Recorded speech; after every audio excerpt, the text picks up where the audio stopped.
The Dodgers peeped the game that Manny Machado was running and promptly brush it to the side. Scribes wishcast an early Kevin Fiala return to the Kings, and oh no, the Rams still don't have an offensive coordinator. Good morning. I'm James. And this is your daily dose of sports and snark for the greatest sports city in the world, Los Angeles. This is the Faithful Angelenos Morning Report. So it is February 17, 2026. Welcome back to Ann Arbor, Michigan, where I'm working for a couple of more days before I return west, and I totally can't wait.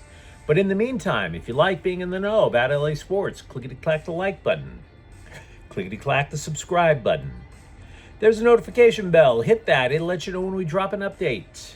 Sharing is caring. Let people know we exist. By all means, comment. Now, there weren't any games involving LA teams yesterday, but today, UCLA is at 15th ranked Michigan State at 5:30. A side note which has nothing to do with the game, Houston's basketball coach Kelvin Sampson complained about the athletic department being poor. Maybe even EBT level poor. So, Bruins coach Mick Cronin Venmo'd him $1. Could have started a GoFundMe, sent him $1 instead. My dude, UCLA is a bubble team. You have bigger tasks ahead of you. You miss the tournament, you'll have all the time you need to brush up on your trolling game. You might want to think about this. Also, LAFC is at Real España at 7 in the CONCACAF Champions Cup opening round. With that out of the way, let's get to the news. I deep down prayed for all the garbage that comes flying out of my mouth. I am a prayerful man. I prayed for this reaction out of Camelback Ranch. See, because so often when news breaks, you get this corporate prepared, Mad Libs filled out type of response written by a PR lackey. I like straight talk. So, in the last couple of days, you have multiple Dodger rivals, Manny Machado, Bryce Harper, praising the two-time defending champs for spending on players, spending on the talent, which goes against the Dodgers are ruining baseball social media narrative. So the Scribes then go to the Dodgers for a response. And you would expect a focus-tested, bland response from a PR firm. And Dodger GM Brandon Gomes was like, bitch, please. Quote, we are not looking externally for validation. The validation is winning championships and putting out as good a team as we can each and every year. And all we're trying to do is get a little bit better each and every season with the goal of winning championships. Coaching staff, our players, I think, view it as that.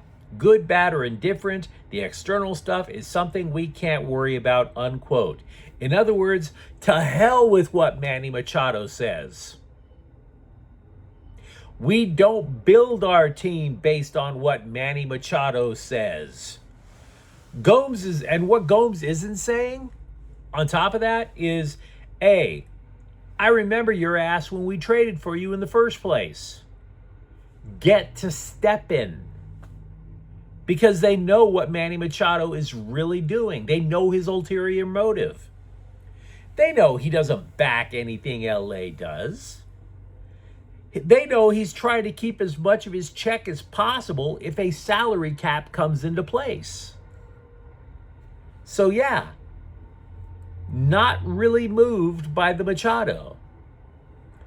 But there was much more coming out of Camelback Ranch. Dave Roberts confirmed Tommy Edman will begin the regular season on the injured list. The reason this isn't the top story is this is something we had assumed all along. The guy had had surgery during the offseason, for Pete's sake, and most of the people involved were like, yeah, we don't think he's going to be there. Now it's official. Okay. The Orange County Register reported Edman is only up to light jogging and swinging a bat after he had ankle surgery in November. Ironically, swinging a bat and lightly jogging is peak Manny Machado, but I digress. There is no timetable set for Edman's return, which means Hyseong Kim and Alex Freeland have a shot to start at second base. Now, handicapping that race is not going to be easy. Kim posted the better average at 280, but both were asked to make adjustments to their swings. Kim had issues against left-handed pitchers, for example. Now, both players say that they've made the adjustments, but you have to see the tweaks. So you may think Kim is the favorite, but Kim is going to be playing in the World Baseball Classic over in Korea. Freeland, by the way, is in Arizona. So this battle could go either way. And keep in mind, just because Edman will start the season a little later doesn't mean he's going to be playing at second base, doesn't even mean he's going to be playing all season long. Edman was on the injured list twice last season. So there are jobs to be had if you keep your wits about you over at Camelback Ranch. Blake Snell was the only guy in the projected Dodgers six-man roto not to face hitters in the first week of spring training. Dude didn't even climb the bump to throw. This, too, much like Edman, was to be expected. The Dodgers told us as much, that he might not be ready at the start of the season. Roki Sasaki's initial bid to return to the Dodgers rotation, you recall he was a closer in the playoffs. He did throw live batting practice at Camelback Ranch over the weekend, but most important, he took what Roberts said to heart, that he needs to add another pitch. Sasaki said he is working on a, quote, cutter sliderish pitch, unquote. So lots of Dodger stuff to discuss. Feel free to let me know what you think about the two-time champs in the comments thread. Scribes are considering the possibility that Kings winger Kevin Fiala could return for the Stanley Cup playoffs. Color me skeptical. I mean, let's put aside this debate about whether Tom Wilson injured Fiala on purpose, whether it was a reckless play, whatever. We deal with what we have in front of us on this channel. Despite the injury being vaguely termed lower body, the surgery that took place was to repair fractures, plural, in the lower left leg. So that means either it's multiple breaks in the tibia or fibula, or both the tibia and fibula were broken. Now, if it's both bones or multiple breaks in the fibula, and the fibula is the skinnier bone in your lower leg, then Fiala is likely done for a minimum of 3 months. He won't even be able to put any pressure on it for a month and a half, let alone skate. Meanwhile, of course, the Kings' regular season ends in 2 months. Now, if it is multiple fractures in the tibia, which is the stronger, thicker bone at the front of your leg, it's a minimum of 4 months. The Kings did say they would reevaluate Fiala at the end of the regular season, but with the timetable that I just laid out for you, this is all whistling past the graveyard. The Kings would have to make a run in the playoffs in order to even consider Fiala. A deep run. Do you see a deep playoff run? I don't. From a team that couldn't make it out of the first round for the last 3 years? Really? Meanwhile, Kings president Luke Robitaille told the LA Times that despite Fiala's new wheelchair, he would never deny a player a chance to play for his country. He was saying the Olympics are good to expand the reach of the game of hockey. No, it's not. Not since the 80s. No, it's not. If I were to watch any of the Olympics, which, by the way, I haven't, I would only watch hockey. But I haven't even watched that. I don't care about luge, ice dancing. Alpine skiing will never be anything outside of the Olympics. Exactly 0 people look on StubHub to find out if curling is coming to town. Hockey is no longer elevated by the Olympics. It hasn't been for decades. Hockey is superior to the Olympics. Now, I'm saying this to dispute a false narrative. The Olympics do not help the NHL at all. And therefore, since they do not help the NHL at all, the NHL shouldn't be there. Now, you can disagree with me on that. I'm not just saying it because Kevin Fiala got hurt. When they started adding goofy crap like ski ballet, I backed out, man. Scribes yesterday, including Adam Schefter of ESPN, noted the Rams are the only team in the NFL without an offensive coordinator, and I don't care. And neither should you. And by the way, the reason that you and I shouldn't care is because the Rams don't appear to care very much either, because they haven't even held an interview yet for the gig.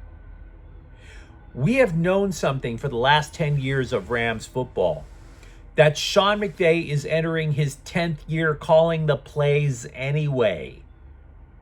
Oh, sure. They hired Cliff Kingsbury away from his offensive coordinator gig with the Commanders. And yeah, passing game coordinator Nate Scheelhaase was allegedly a finalist elsewhere for a head coaching gig. I seriously don't believe that those guys are in a bleep measuring contest to see which one deserves the OC gig. I honestly think all three of them are in an office somewhere in front of a whiteboard Xing and Oing. I don't think any of them are in their feelings over this, right? Like looking at McVay, like Cardi B did to Stephon Diggs at the Super Bowl. Oh, what am I? What are we? Am I your offensive coordinator? They're not doing that. They are straight up not doing that.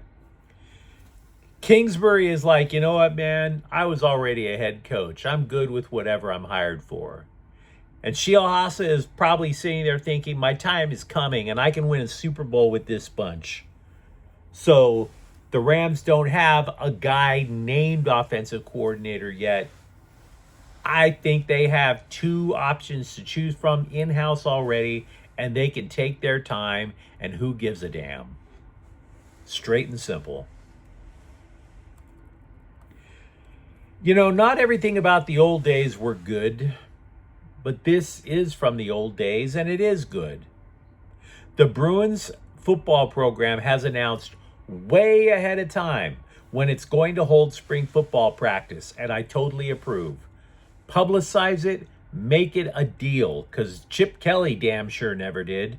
The Bruins will hold 15 practices from April 2nd, leading to a spring game May 2nd. We don't know yet if practices are open to the public. We don't know if the spring game is going to be at the Rose Bowl or even SoFi Stadium. But announcing the dates is a pretty strong indicator that the new Bruins coaching regime wants you to see what's new with the team. And after the last few years of PR that actually looked more like something from a third world dictatorship, a sense of openness for the fans to watch is probably greatly appreciated. But you let me know what you think in the comments thread. Talk to me about what you are seeing coming out so far early in Dodger spring training. For that matter, do you think Kevin Fiala even has a half of a prayer to play for the Kings again this season in the playoffs? And if you enjoyed this update, don't forget to subscribe to Faithful Angelenos. We're talking LA sports every single day. Thank you for watching. I'm James, and we'll be back tomorrow. Faithful Angelenos is a Kian Corte El Queso production. Take care.